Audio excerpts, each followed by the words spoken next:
Hey everyone, Owlvine here. So today we are going to be talking about magical names. And I know that there are several of you who've been waiting so patiently for this video, so here it finally is. Finally. So there are many different reasons people decide to take on a magical name. It can be because it's like the done thing. You know, it's like one of those things that you collect. Do you have a cauldron? Do you have a wand? Do you have a magical name? So that's one reason. Another reason is for a way to identify self within magical space. You know, it creates like a liminal space, a different space to when you use your everyday name. So that's another reason. It can also be for protection as well. So protection within magical space, or it can be for protection online when you are conversing and being in magical space online. You kind of want to protect your identity, you know, usually from the people who love you the most. Usually it's not like from the weirdos on the internet, it's from family. So I was in this boat. Now, I don't use my magical name when I am spellcasting, all that sort of thing. I've said that I don't use my name in spellcasting, but that's actually not correct. I don't know why I said that. Not that long ago that was the case, but now I actually do use my name, but I use my birth name.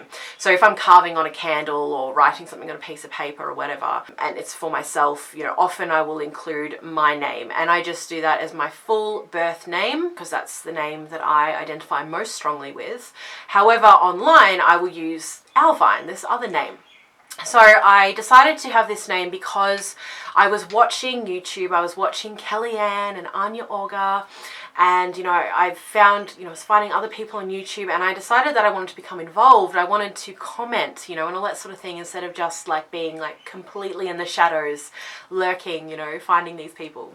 So I was like, well, I need a name. I need another name because I don't feel safe being my name and being online and talking about all this stuff, right? I've talked about it before. I have very closed-minded family, and I was like, I just don't want to deal with that right now. I just want to feel safe to express and to find other like-minded people and it like not be a thing. So I was like, how do I come up with a name? Now, there are lots of different ways to do it. I'm going to link a whole bunch of articles and things down below on many different ways that you can find your name. There are loads. You can use astrology, you can use numerology, you can use all kinds of different meditations and, you know, all these different things. There's just so many different ways. But I'm going to tell you the way I did it. Now, it might sound a little mundane. It might sound like, oh, okay.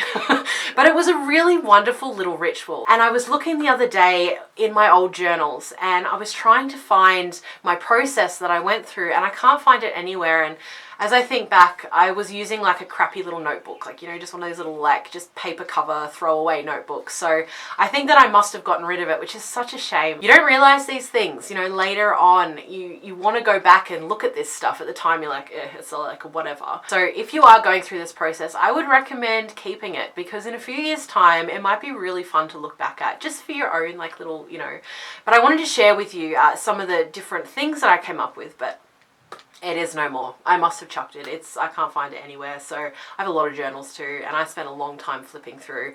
And that's really for another video, because that was a very interesting process as well. So what I did to find my magical name, and I've heard people say, don't do this. But then there's lots of other people like, oh, how'd you come up with your name? Like, what do you know? So just come up with your magical name however you come up with it, right? Like, don't listen to people. Like, people don't know anything. People know what's good for them. They don't know what's good for everyone else. So what I did was I wrote down everything that felt magical to me. I wrote down everything I had a connection with. So this is people, animals, colors, places, different crystals, different herbs, different items, different weathers, different, I don't know, cloud formations, different things in nature, whatever. I allowed myself to go unconscious. So the first thing, I guess, before you do that is to take a deep breath. Create magical space for yourself. So light some incense, light a candle, make the space feel yummy, right? You want the space to feel yummy around you, make it just lovely, and you're like, oh yes, something magical is about to happen. You know, when you do that, you're like, so if you have an altar, sit at your altar space and make it pretty and whatever. If not, I didn't have an altar space at this time. I had a bedroom, that was my space. So I just lit a couple of candles and I laid on my bed, and it was lovely. It was just like a really nice time. So create magical space. That's the first thing. You can cast a circle here if you like, whatever. Just make it nice for you. And the next thing is do this thing. Go unconscious. Allow whatever comes out to come out, just flow, be in that space. You know, any images that come to mind, like anything that feels magical to you. Have you had a magical encounter? Is there a particular forest that you visited and there's this one tree and, you know, maybe it's an oak tree, so you write down oak, or like, you know, branch, or, you know, like whatever comes to mind. Just don't judge it, allow it to flow, right? This is the creative purge. You just want to get it all out onto the page.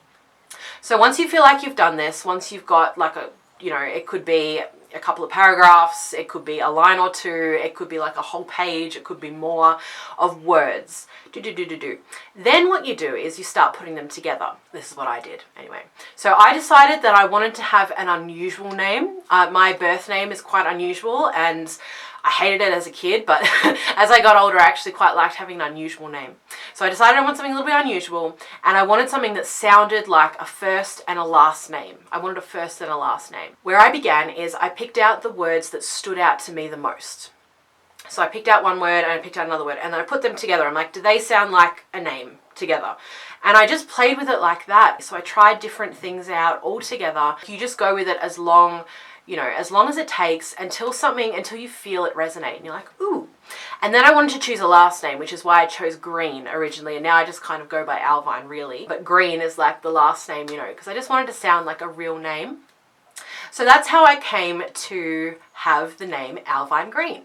So this might sound like a bit too of a mundane process for you, but you can add in all kinds of different things to this process. Like I said, I'm going to link a whole bunch of articles and things down below where you can like try out different stuff and allow it to take as much time as it's going to take. You know what? Something that's interesting, I find it so funny. My birth name, like no one can pronounce right. Like just my entire life, everyone has struggled with how they pronounce my name, how they spell my name, all this kind of stuff, right? In this day and age, now that I've grown up, for some reason, I guess because Australia is a lot more multicultural, it's much easier for people to like say my name. Like they understand how to pronounce it now. When I was little, it was just not a thing, right? But now that I have Owlvine, which I'm like, it's so simple. It's the word owl and the word vine. That's it. People struggle to pronounce it, and I'm like, what is this? It's like some kind of weird energetic thing around me, you know? It's like, it's two of like the simplest words. Simplest? See, I can't even speak. It's two of the most simple words in the English language, right? Like, I don't know if that's simple. Owl is kind of not that easy, but you know what I mean? It's an easy word. And people struggle to say Owlvine. Anyway, I just find that really funny. So the next thing is, what does my name mean to me? I've thought of sharing this for so long. Like ever since I started, I was like, oh, that would be fun, you know, like to share my name. Because I've had it for like, what, 3 years now. I think I've been using it because I used it for about a year, more than a year actually, before I actually began filming videos and being in this space. So the reason I chose Owl is because I've always loved owls. I've always really liked owls, but owls always felt very magical to me. You know, there's this darkness about them. You know, they're the kings of nighttime. They have night vision. They see. You know, they're a creature of magic, and they're a creature of wisdom as well. Being wise is something that I would really love to be known as. You know, like that's something I really want to grow into, is someone who is wise. I think that is an incredible trait. To be considered someone who is wise, I think is, I don't know what the word is, like it's a really wonderful thing to go after, you know, like I really love that goal of, you know, going after wisdom. So the biggest reason was this wisdom part of it, but you know, just the owl being so magical and being aligned with darkness. Nighttime has just like always been my bag. Like I love nighttime so much. It's, you know, I've told you guys before, it's like my creative time, and like when I get excited and just when the world is just the most fun is nighttime. So yes. And then vine. So the reason I chose vine is because vines are very, very magical to me. You can see, oh not really, but there I've got some vines. It's only like a tiny bit you can actually see because I've covered it up in a stump. But anyway, because when I was living in a place called the Dandenong Ranges in Victoria, you can look it up, it's freaking gorgeous there. Or maybe I'll leave a link or something down below, okay, so you can click and like see a picture. But it's like forest, right? It's just divine. Anyway, I used to live there and I miss it so much. But on my street, I lived along a dirt road, and on one side it was just forest, right? Like it was this old nursery and forest all along one side, and it was a very long road. This is kind of country, you know, sort of area, rural-ish area. And there was this one tree there, this huge tree, and I don't even know what kind of tree it is. I can't visualize above the vine to see what the branches were, because my eyes were always caught on the vine, but it had this vine like growing up it, like surrounding it, all around it. And this is well before I was into magic or anything like that, right? And it just always like, oh, it spoke to me of magic. That whole area does. Just like the smells and the sights, like it's in the mountain, well, it's not really the mountains, but it's hills, so it has a mountainy-ish air, and like that smell, that fresh forest smell, and then the vines, like it was just so magic.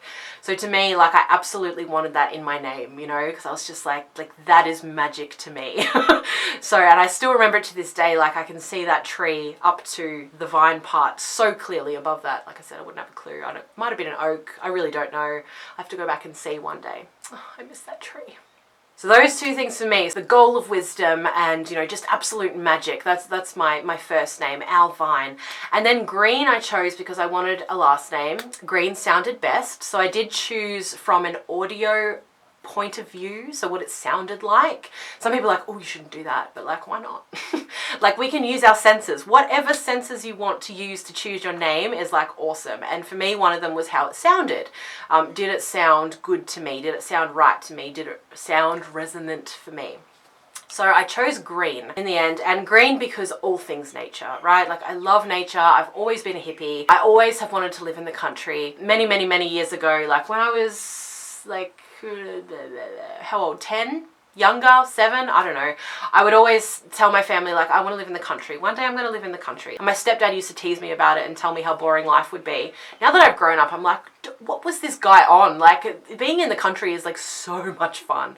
There is so many things to do. And pagans get it, right? Like, we get it. We're like, with nature, there's just never ending wonder. Like, there's just so much to do. Anyway, I get what he was saying, but, you know, he was wrong for me. So yeah, just everything nature. That's why Green.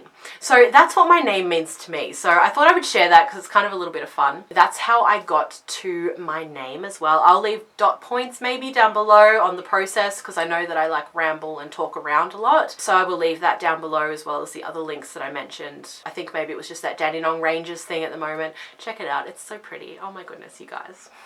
It's like my soul home, okay? Like I moved from there when I found out I was having my son, and like I got this new job and all this kind of stuff. And I've just been hanging to go back. It's like literally the other side of like Melbourne to where I live now. Or like outskirts, both are on the outskirts of Melbourne. Anyway, it's an amazing place. If you live in the Melbourne area, go to the Dandenong Ranges. Like, oh my God.